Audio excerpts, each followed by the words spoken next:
Okay, let's unpack this. Imagine a calm, perfect winter day. The sun is finally warm on your face after days of relentless cold and clouds, and you find yourself by a tranquil lake.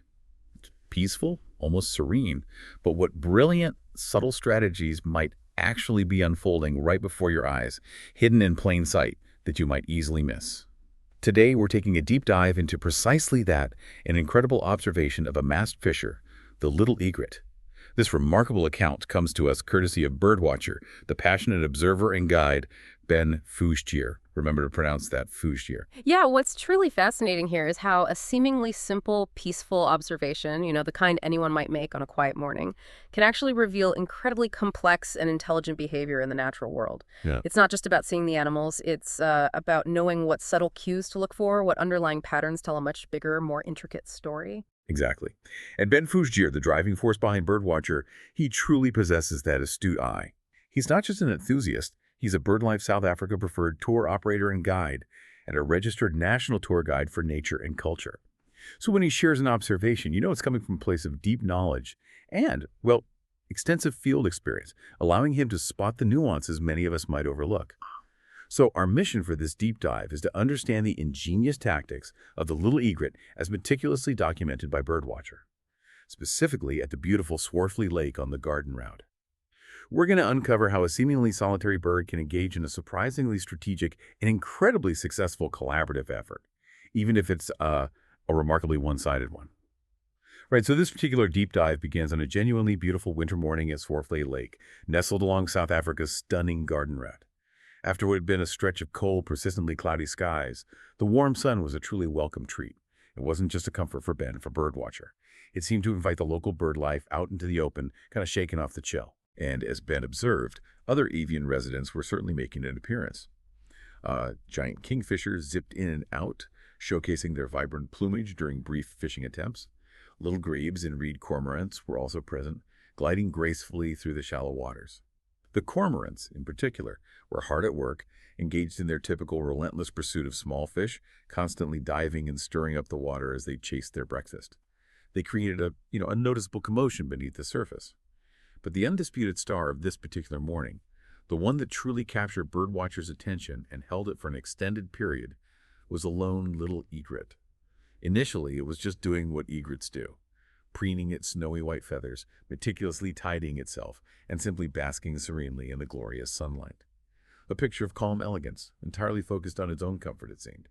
And when it first decided to forage, it appeared at first glance to be operating completely alone. A solitary hunter in the shallows, darting after fish with those characteristic quick, precise steps that egrets are known for. It seemed like a standard, straightforward hunt, classic display of independent efficiency in the wild. But here's where Ben's keen observation truly paid off, where the story takes a surprising turn. What Birdwatcher noticed next, as he continued his patient observation, revealed a truly clever, almost calculated dimension to the egret's foraging method. It was a moment of pure realization, transforming what seemed like a simple interaction into something far more complex. And this raises an important question about how incredibly adaptable and opportunistic creatures can be in the wild. The egret wasn't just randomly hunting near other birds. It revealed a calculated, intelligent approach. It became clear that it was actively, almost deliberately, shadowing the cormorants. It was positioning itself not just as a hunter, but as an opportunistic strategist, waiting for precisely the right moment to capitalize on the efforts of others.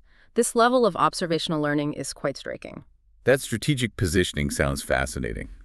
From a behavioral science perspective, what level of cognition might be at play here? For the egret to act with such precision in response to the cormorant's disruptions, is it simply a learned reflex, or maybe something more akin to anticipation? That's a great question.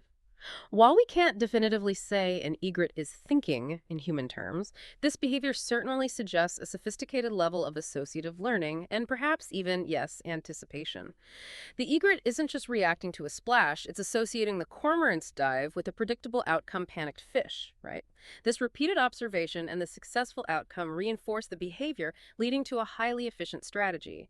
It highlights their capacity to adapt their foraging techniques based on environmental cues, even if those cues are created by another species. It's a prime example of, well, energy optimization in nature. Energy optimization. Okay. So it was a fascinating, almost choreographed coordination then. When a cormorant would dive beneath the surface, stirring up the water with its powerful movements and sending those small fish scattering in a frantic panic, the egret would immediately spring into action. It wouldn't rush blindly. Instead, it would either wade in closer or, if necessary, take to the air and fly to a more advantageous position. Then wait patiently for the perfect opportune moment to strike. It was like watching a master chess player anticipate the next move, but on a far more primal, efficient level. And as those tiny, terrified fish leaped from the stirred water, desperately trying to escape the commotion caused by the cormorants, the egret struck with truly remarkable precision. Its success rate was astonishing. Ben observed it succeeding an incredible 9 out of 10 times. 9 out of 10. Incredible. Now, on more than one occasion, Birdwatcher even witnessed it nabbing 2 fish at once, a testament to its lightning-fast reflexes and pinpoint accuracy. It was a display of pure predatory brilliance, made even more impressive by the efficiency of this opportunistic method. Exactly. What's truly fascinating here is this brilliant display of interspecies opportunism, often referred to as commensalism. The egret wasn't expending its own energy diving repeatedly, stirring the water, and relentlessly chasing fish through the depths. No. Instead, it was strategically leveraging the cormorant's hard work for its own benefit. The cormorants in this scenario are largely unaffected. They're still catching their own fish, probably oblivious to the egret's clever tactics. This isn't just random luck, it's a remarkable example of observational learning and peak efficiency in the wild. It showcases how different species can inadvertently, or perhaps even unknowingly, facilitate each other's survival in surprising ways, forming a complex relationship of give and take, even if one side isn't aware they're giving anything at all. That's a great point about commensalism. Are there other well-known examples of this kind of unaware collaboration in nature, where one species benefits significantly from another's activities without causing harm or even being noticed? It makes you wonder how many such subtle partnerships exist around us. Oh, absolutely. This kind of interaction is probably more common than we might initially realize. Think about cattle egrets, for instance. They often forage near livestock, feeding on insects stirred up by the animal's movements. That's a classic one. Or certain small fish species that follow larger predators to pick off scraps left behind from a kill. These are all variations of commensalism, driven by the same principle. One species finds an efficient way to acquire resources by observing and leveraging the activities of another. It's a powerful evolutionary strategy for energy conservation, maximizing caloric intake with minimal effort. This egret's method is particularly elegant because it's exploiting a very specific behavioral pattern, the cormorant's deep diving, rather than just general disturbance. It's incredible to think about the layers of efficiency involved. The egret's high success rate, 9 out of 10 strikes, sometimes even 2 fish at once, that really underscores how effective this strategy is. It suggests not only sharp reflexes, but perhaps a very precise understanding of where the fish will jump and when. How critical is that kind of success rate in the wild for a bird like an egret? Oh, for any predator, a high success rate is paramount for survival. Hunting is energetically expensive, really expensive. Every dive, every chase, every strike consumes calories. If an egret were to hunt entirely on its own, constantly waiting and striking, its energy expenditure would be much higher, and its success rate might fluctuate more. By utilizing the cormorants, this egret is essentially turning an unpredictable hunt into a more predictable one, significantly reducing its own energy output while maximizing its catch. That 9 out of 10 rate is exceptional. It speaks volumes about the perfection of this particular egret's timing and precision, honed by repeated observation and learning. It's a masterclass in efficiency, ensuring it gets the most nutritional return for the least energy cost, which is, well, the name of the game in the wild. And this brilliant teamwork, this surprising collaborative hunting strategy, wasn't just a fleeting moment either. Birdwatcher observed this ingenious interplay unfold for an entire hour, capturing the egret's lightning-fast strikes in a series of incredible action shots. Imagine watching that level of precision and strategic thinking for 60 minutes straight. It gives you a real appreciation for the constant dynamic world unfolding just beneath the surface of nature's apparent calm. It really reinforces the idea that true observation requires patience and a willingness to look beyond the obvious. So what does this all mean for us, observing from afar? This deep dive into the little egret's sophisticated foraging strategy, as so keenly observed and documented by Birdwatcher, really showcases the incredible intelligence and remarkable adaptability that is ever present in the natural world.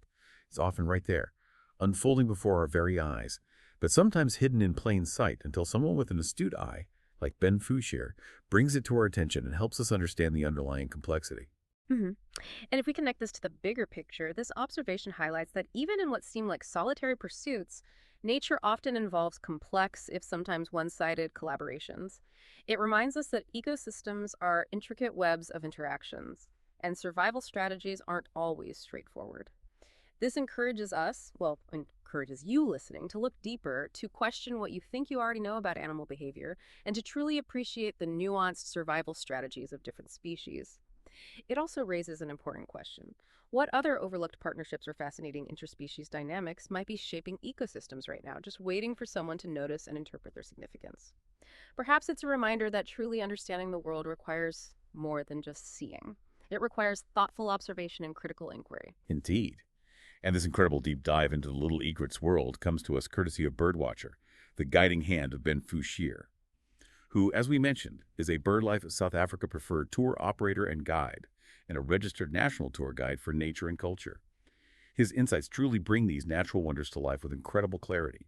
Now, if this deep dive has piqued your interest in the wonders of birding and the incredible intricacies of nature, we highly recommend you visit the Birdwatcher website at www.birdwatcher.co.za. That's birdwatcher.co.za. It's packed with captivating videos, the latest news from the field, stunning image galleries, detailed trip reports, and so much more to continue your own deep dive into the natural world. It's a fantastic resource for anyone wanting to learn more about the incredible avian life around us. And to make sure you stay completely in the loop with the latest birding trip reports, those thrilling rare bird alerts, breathtaking photo highlights, and all the news from the field, delivered straight to your inbox with absolutely no spam, just feathers. Be sure to subscribe to the Birdwatcher newsletter. You won't want to miss out on what's flying in next.